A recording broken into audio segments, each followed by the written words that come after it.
Mes chers amis, bonjour. Moi, je vais devenir Mister International. Et aujourd'hui, j'ai un ami qui va m'aider à atteindre mon but. Voilà, on y va.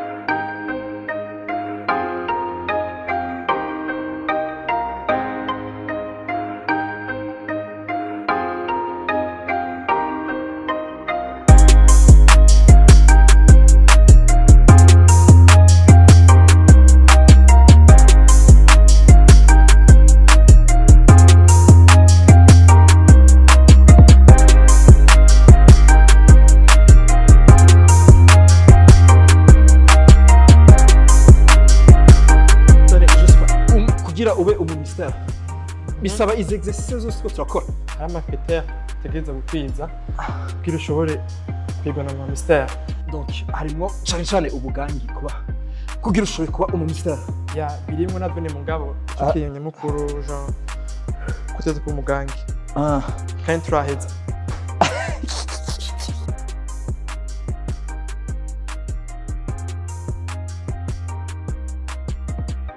Je m'appelle Jospin Migisha, je suis burundais, j'ai 22 ans. Abantu benshi bamenyereye yuko hari ama competition Miss Burundi, Miss University Africa. Bon, benshi nibazi ko hari Mr Africa. Benshi baribaza est-ce que bimeze cyo kimwe? La réponse est oui. Je mvuga ko byose bimeze cyo kimwe kubera no mu Miss baragira nyene like sport. Ko Mr aba ari umuntu, aba ari umuhungu, afise good looking, umuhungu yimpoweringa yiyubaka mu bwenge afise ama skills kuri kote ya leadership. Bon, niyo je nzojamwo ubu izobera muri Nigeria, izoba ari la 8e édition umva ni Mr Africa International 2019 kandi ni n'ubwa mbere umurundi aparticipe. Nk'uko twavuze ko le 5 ari umunsi zo presenter ama projet yacu. Maje projet yanje ivuga aba jeunes africains ko bashobora kuba la force d'Afrique.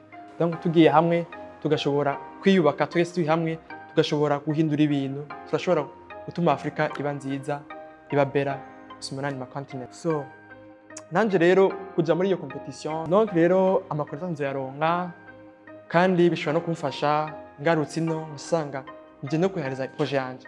Yeah, donc muri iyo competition tugiyemwo d'une part hariyo no kwerekana culture yacu, kwerekana aho tuvuye.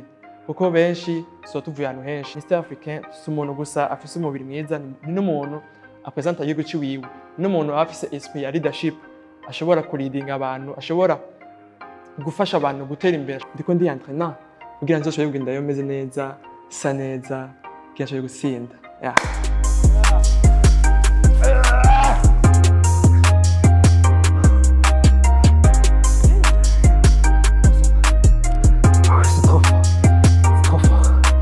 Mais je trouve déjà bien l'idée que les jeunes, surtout burundais aujourd'hui, commencent à saisir de telles opportunités.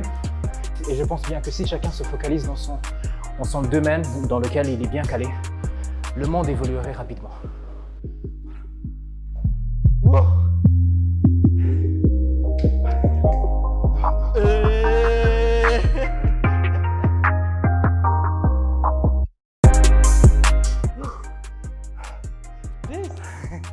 Non, ça va. Nibagiye ibintu byose nateguye kuvuga.